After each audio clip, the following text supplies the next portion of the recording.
السلام علیکم ورحمۃ اللہ تعالی وبرکاتہ۔ نحمده ونصلي ونسلم على رسوله الكريم، اما بعد فاعوذ باللہ من الشیطان الرجیم، بسم اللہ الرحمن الرحیم۔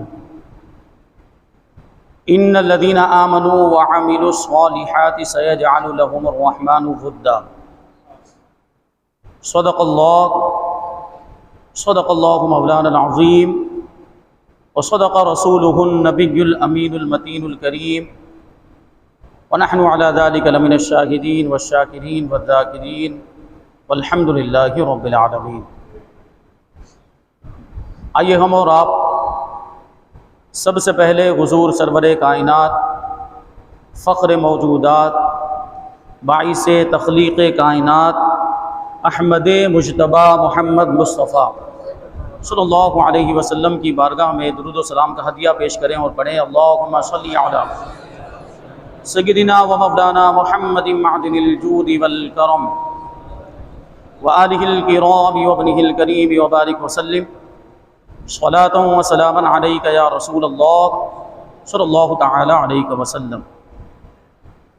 عزیزان ملت اسلامیہ، ابھی مجھ سے پہلے حافظ وسیم صاحب نے جو میری تعریف کے پل باندھے اور جو کچھ بھی کلمات خیر میرے بارے میں انہوں نے ارشاد فرمائے، میں اپنے آپ کو اس کے لائق نہیں سمجھتا، لیکن ایک جملہ جو انہوں نے کہا میں اس کی تصدیق کرتا ہوں کہ میں جو کچھ بھی ہوں یہ بزرگوں کا فیضان، میرے اندر اپنا کچھ نہیں ہے، یہ بزرگوں کی دعائیں ہیں، ان کا فیض ہے۔ الحمدللہ میرے پیر و مرشد حضور اشرف الفقہا حضرت علامہ و مولانا مفتی مجیب اشرف رضوی رحمۃ اللہ تعالی علیہ نے مجھے دو دعائیں عطا فرمائی، ایک تو نجی مجلس کے اندر، اور ایک جب میں وہاں سے مفتی کی سند لے کر آیا تھا مبارک پور اشرفیہ سے، تو استقبالیہ پروگرام رکھا گیا تھا، اس وقت حضور اشرف الفقہا نے مجھے ایک دعا عطا فرمائی تھی، اور بزرگوں کی دعا میں تاثیر ہوتی ہے۔ حضور اشرف الفقہا کا واقعہ آپ نے سنا ہوگا۔ حضور اشرف الفقہا کے بچپن کے زمانے میں گھوسی میں رہتے تھے، سب سے پہلے حضور مفتی اعظم ہند علیہ رحمت و رضوان گھوسی میں تشریف لائے، تو آپ کے والد ماجد لے کر پہنچے کہ یہ غلام زادہ ہے، مجیب اشرف نام ہے، اس کے لیے دعا فرما دیں۔ تو حضور مفتی اعظم ہند نے حضور اشرف الفقہا کو بھی دو دعائیں دی تھی۔ کون سی دو دعائیں؟ کہ اللہ تبارک و تعالی اس کو علم نافع عطا فرمائے اور رزق واسع عطا فرمائے، اور دونوں دعائیں قبول ہوئی۔ علم نافع ہم جانتے ہیں، حضور اشرف الفقہا کے بیانات ہم نے سنے، حضور اشرف الفقہا کی مجلسوں میں ہم شریک ہوئے، حضور اشرف الفقہا کی قیام گاہ پر بھی ملاقات کرنے کے لیے گئے، علم کے جو دریا بہتے تھے وہ بیان سے باہر۔ تو علم نافع اللہ تبارک و تعالیٰ نے آپ کو عطا فرمایا، ایک دعا قبول ہوئی، اور رزق واسع بھی عطا فرمایا۔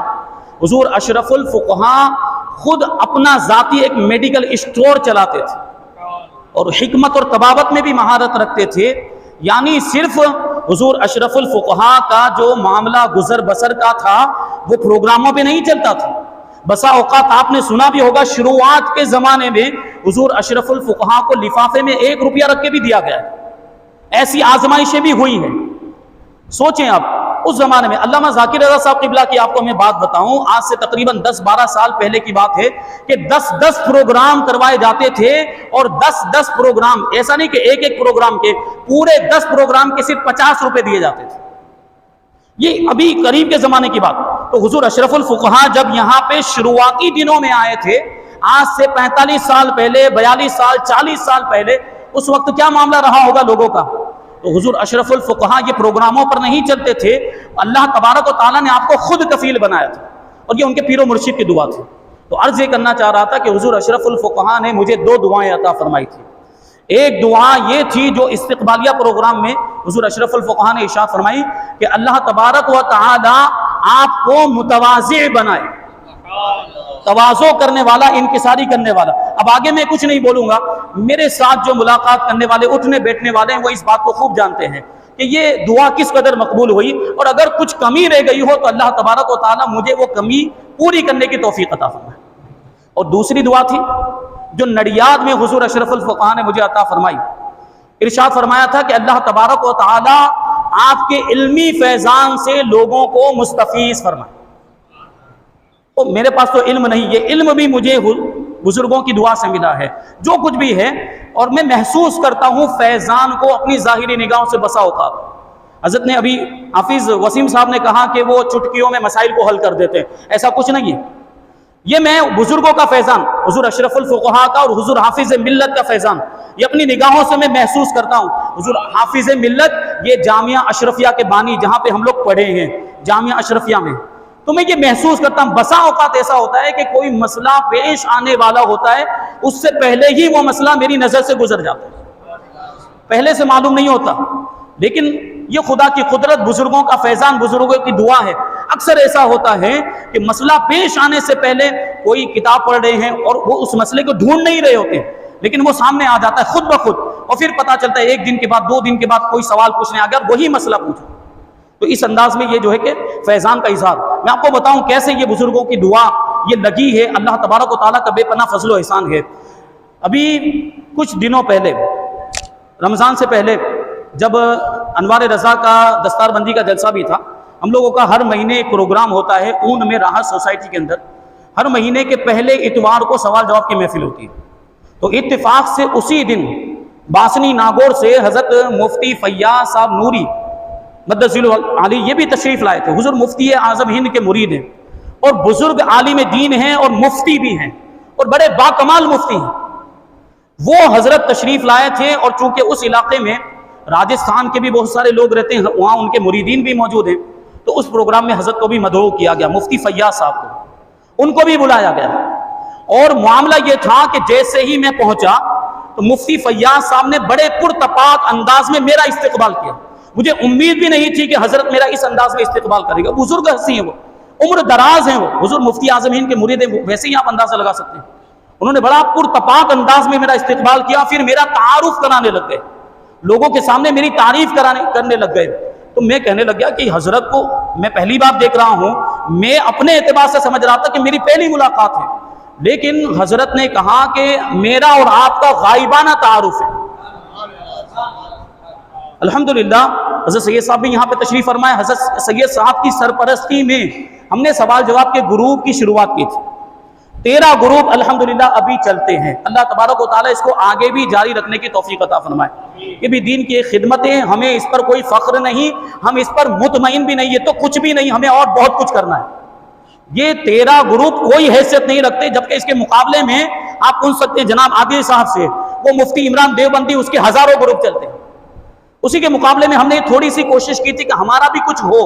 تو یہ سوال جواب کے جو گروپ چلتے ہیں، اس میں ایک مرتبہ مجھے فون آیا تھا مفتی فیاض صاحب کا ناگور سے۔ اب بات سے اور آواز سے اندازہ نہیں لگتا کہ کون بول رہے ہیں۔ نعرہ تکبیر، نعرہ رسالت، مسلک اعلی حضرت حضرت علامہ مولانا نور احمد ازہری صاحب قبلہ، فیضان حضور اشرف الفقہاء، فیضان حضور تاج الشریعہ۔ تو انہوں نے مجھے فون کیا، اور بڑی بات نہیں، وہ ماہنامہ ایک نکالتے ہیں ماہ طیبہ کے نام سے، تو ماہ نامے میں انہوں نے ہمارے جو سوال جواب ہوتے ہیں گروپ کے اندر، اس کو شائع کرنے کی اجازت طلب کی تھی۔ اس وقت مجھے نہیں پتا، انہوں نے نام بتایا محمد فیاض، کیونکہ ظاہر سی بات جب آدمی اپنے بارے میں بولتا ہے تو القاب وغیرہ لگا کے نہیں کہ میں مفتی مولانا سیاد فیاض اس طرح نہیں بولتا، انہوں نے نارمل محمد فیاض ایسا کہا تھا۔ میں نے سمجھا کوئی ہوں گے عالم دین، بہرحال میں نے اجازت دے دی تھی اس وقت۔ حضرت نے مجھے یاد دلایا کہ آپ سے میں نے اجازت لینے کے لیے اس وقت فون کیا تھا۔ یہ بات جو ہے کہ کوئی اہمیت نہیں رکھتی ہے، اصل جو بات ہے وہ دوسرے دن کی ہے۔ مفتی فیاض صاحب قبلہ دوسرے دن ہمارے قادری مکتب میں تشریف لائے، اتفاق سے یہاں صورت میں رکے ہوئے تھے، ان کے مرید لے کر یہاں پر آئے، اتفاق سے میں بھی بیٹھا ہوا تھا، اور حضرت علامہ ذاکر رضا صاحب قبلہ بھی تشریف فرما تھے۔ اس وقت مفتی فیاض صاحب قبلہ نے علامہ ذاکر رضا صاحب قبلہ سے یہ بات کہی تھی کہ ان کا جو ہے کہ مادہ تفہیم بہت اچھا ہے، یہ بھی کوئی اہمیت کی بات نہیں، لیکن دوسری جو بات کہی تھی وہ بہت اہم ہے۔ انہوں نے کہا تھا مفتی فیاض حضور مفتی اعظم ہند کے مرید ہیں، دیکھیں فراست ان کو کیسی ملتی۔ انہوں نے کہا کہ مجھے ایسا محسوس ہوتا ہے کہ ان کو بزرگوں کی دعا لگی، اور ہمارا تو یہی ہے، بس ہمارے اندر کچھ نہیں ہے، بزرگوں کی دعا ہے، بزرگوں کا فیضان۔ الحمدللہ اللہ تبارک و تعالیٰ اس فیضان کو عام سے عام کر فرمائے۔ تو ہم دو بزرگوں کی بارگاہ میں خراج عقیدت پیش کرنے کے لیے جمع ہوئے ہیں. ایک تو حضور اشرف الفقہا حضرت علامہ و مولانا مفتی مجیب اشرف رضوی رحمۃ اللہ تعالی علیہ، اور دوسری ذات عالم اسلام کی عظیم الشان شخصیت حضور تاج الشریعہ حضرت علامہ و مولانا مفتی محمد اختر رضا خان ازہری رحمۃ اللہ تعالی علیہ. یہ دو بڑی عظیم شخصیات ہیں. دو چند باتیں جو ہے کہ بول کر میں گزر جاؤں گا کہ ہم ان دونوں بزرگوں کی زندگی کا جائزہ لیں. ہم ان دونوں بزرگوں کی زندگی کا مطالعہ کریں تو ہمیں پتہ چلے گا کہ ان دونوں بزرگوں کی زندگی کے 3 بنیادی مقاصد تھے. ویسے تو عام طور پر تمام علماء اہل سنت کے یہی 3 مقاصد ہوتے ہیں. ہمارے بھی 3 مقاصد ہیں، وہی 3 مقصد ہمارے بھی، لیکن فرق اتنا ہے کہ ان بزرگوں نے ان کو اپنی زندگی میں اپنایا بھی تھا، اور وہ یہ چاہتے بھی تھے کہ ان کے متعلقین متوسلین بھی ان 3 چیزوں پر عمل کریں. لیکن ہم ابھی عمل کی منزل سے گزر رہے ہیں، ہم خود عمل کرنے کی کوشش کر رہے ہیں ان 3 چیزوں پر. وہ 3 چیزیں بیان کروں گا اور پھر میں رخصت ہو جاؤں. حضور اشرف الفقہا اور حضور تاج الشریعہ علیہم الرحمت و رضوان، ان کی زندگی کا پہلا مقصد خشیت الہی، خوف خدا. اور یہ دونوں بزرگ اس کے پابند بھی تھے الحمدللہ.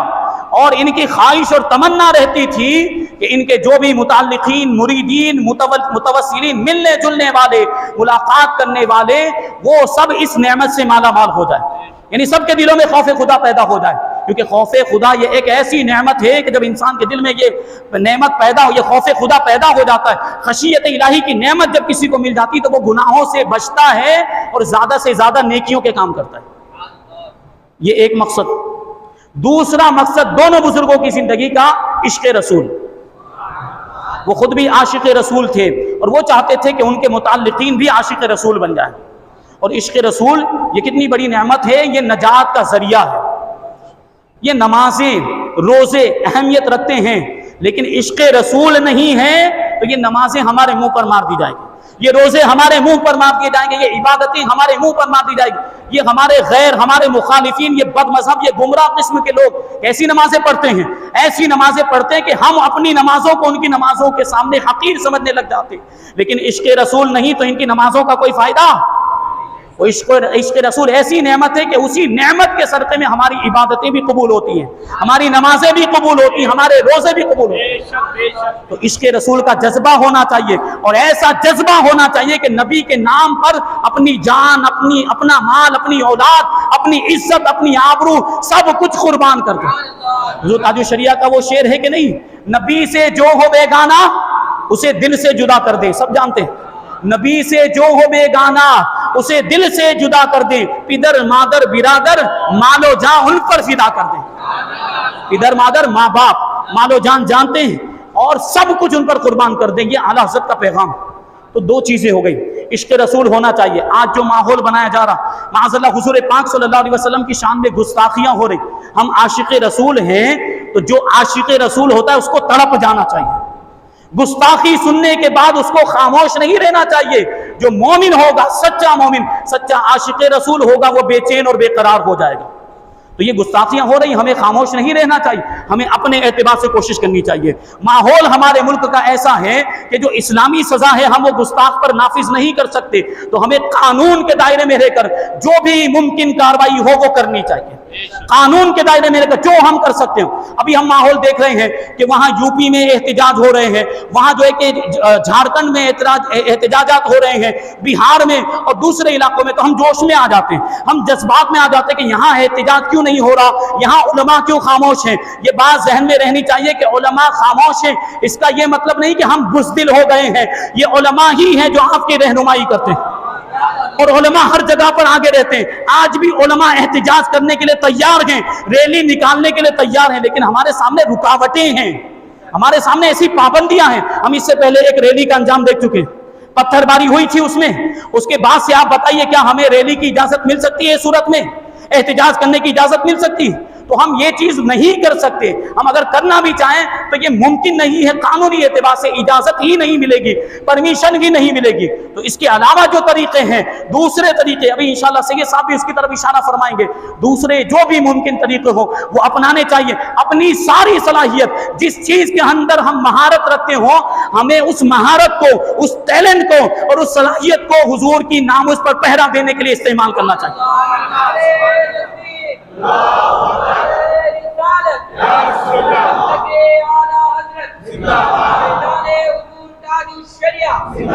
اگر ہمارے پاس زبانی صلاحیت ہے, ہم زبان کے ماہر ہیں, اگر ہم انگریزی جانتے ہیں تو انگریزی میں حضور کی شان بیان کریں, انگریزی میں حضور کی سیرت بیان کریں. اگر ہم کوئی دوسری زبان میں, جیسے گجراتی زبان میں اگر مہارت رکھتے ہو تو گجراتی زبان میں حضور کی شان بیان کریں, حضور کی سیرت بیان کریں. جو اعتراضات ہو رہے ہیں ان اعتراضات کا مختلف زبانوں میں جواب دیں, اور جو قانون کے ماہرین ہیں, جو ایڈوکیٹ ہیں, جو وکیل ہیں, وہ اپنی وکالت کو اس سلسلے میں استعمال کریں, اور وکالت کے اعتبار سے لوگوں کی رہنمائی کریں کہ ہر ممکن کوشش کریں قانون کے دائرے میں رہتے ہوئے کہ اس چیز کو کیسے روکا جا سکتا ہے. کیونکہ ابھی بھی سمویدھان باقی ہے, ابھی بھی ہندوستان کا دستور باقی ہے, ابھی ہندو راشٹر بنا نہیں ہے, ابھی بھی ہم اس سمویدھان کا سہارا لے سکتے ہیں, ابھی بھی ہم اس دستور کا سہارا لے کر اپنی بات آگے تک پہنچا سکتے ہیں. کوشش کرنے کی ضرورت ہے. یہ دو چیزیں میں نے بتائی ہے. تیسری چیز, ان بزرگوں کی زندگی کا تیسرا مقصد تھا مسلک اعلی حضرت کی پابندی, مسلک اعلی حضرت کی ترویج و اشاعت. دونوں بزرگوں کی زندگی اور دیگر علماء اہل سنت کی زندگی میں بھی یہ چیز آپ مشترک پائیں گے کہ مسلک اعلی حضرت کی خدمت انہوں نے کیسے انجام دی, اس کی ترویج و اشاعت میں انہوں نے کیسا رول, بنیادی کردار ادا کیا ہے. یہ ان بزرگوں کی زندگی کا. بس ہمیں مسلک اعلی حضرت کو سمجھنے کی ضرورت ہے. مسلک اعلی حضرت یہ کوئی نیا مسلک نہیں ہے, یہ کوئی پانچواں مسلک نہیں ہے. یہ اعتراض کیا جاتا ہے ہم پر کہ مسلک تو ابھی تک 4 تھے, یہ پانچواں مسلک کہاں سے آ گیا؟ تو ہم جواب دیتے یہ کوئی نیا مسلک نہیں ہے, بلکہ مسلک اہل سنت ہی کا دوسرا نام مسلک اعلی حضرت ہے. مسلک اہل سنت و جماعت کی دوسری مترادف اصطلاح اگر کوئی ہے تو مسلک اعلی حضرت ہے. کیونکہ اس کی ضرورت کیوں پیش آئی؟ ابھی بھی ہم مسلک اہل سنت کہلا سکتے تھے, ابھی بھی ہم اپنے آپ کو مسلک اہل سنت و جماعت کہہ سکتے تھے, لیکن اب بات یہ ہو گئی کہ غیر بھی اپنے آپ کو اہل سنت کہنے لگ گئے, اور زمانے کے اعتبار سے نشانیاں بدلتی ہے, زمانے کے اعتبار سے پہچان بدلتی ہے. امام اعظم ابو حنیفہ کے دور میں مسح علی الخفین یہ اہل سنت کی پہچان تھی, لیکن اب ہمارے زمانے میں غیروں نے بھی اپنے آپ کو اہل سنت کہنا شروع کر دیا تھا. تو اب ضرورت اس بات کی پیش آئی کہ کوئی ایک نئی علامت بنائی جائے جو اس بات پر دلالت کرے کہ یہ جو نعرہ لگا رہے ہیں یہ حقیقی اہل سنت و جماعت سے تعلق رکھتے ہیں. اسی وجہ سے کہ مسلک اعلی حضرت کی اصطلاح, تو اس سے کیا پتا چلا کہ یہ کوئی فقہی مسلک نہیں ہے. جس طرح امام اعظم کا مسلک ہے, امام شافعی کا مسلک, یہ تھوڑی گہرائی والی بات کہنے جا رہا ہوں, توجہ کے ساتھ سماعت کریں گے. جیسے امام مالک کا مسلک, امام احمد ابن حنبل کا مسلک, یہ چاروں مسالک جو ہیں یہ فقہی مسلک ہیں. یعنی نماز کیسے پڑھنی, روزہ کیسے رکھنا ہے, اور دیگر معمولات اور دیگر جو چیزیں ہمیں زندگی گزارنے کے جو طریقے, مسئلے, مسائل, یہ مسلک سے ہمیں پتہ چلتا ہے. لیکن مسلک اعلی حضرت یہ کوئی فقہی مسلک نہیں ہے, بلکہ عقائد اہل سنت کا دوسرا نام مسلک اعلی حضرت. اور یہ بات میں اپنی طرف سے نہیں کہہ رہا, یہ خود اعلی حضرت نے ارشاد فرمائی, خود اعلی حضرت نے. اب ظاہر سی بات ہے اعلی حضرت رضی اللہ تعالیٰ عنہ کے زمانے میں تو مسلک اعلی حضرت کی اصطلاح تھی نہیں. یعنی اعلی حضرت کیوں کہلواتے لوگوں سے کہ میری طرف مسلک کو منسوب کرو اور مسلک اعلی حضرت کے نعرے لگاؤ. اس زمانے میں اگر کوئی اصطلاح تھی اعلی حضرت کے زمانے میں, وہ تھی مسلک اہل سنت و جماعت, اور دوسری اصطلاح تھی سواد اعظم. سواد اعظم یعنی مسلک اہل سنت و جماعت. اعلی حضرت رضی اللہ تعالیٰ عنہ فتاوی رضویہ جدید کی 18ویں جلد میں ارشاد فرماتے ہیں, توجہ کے ساتھ سماعت فرمائیں, یہ اعلی حضرت کی اردو ہے. اعلی حضرت کی اردو ہر کوئی سمجھ نہیں سکتا, میں سمجھانے کی کوشش کروں گا اپنے اعتبار سے, اللہ تعالیٰ مجھے توفیق عطا فرمائے.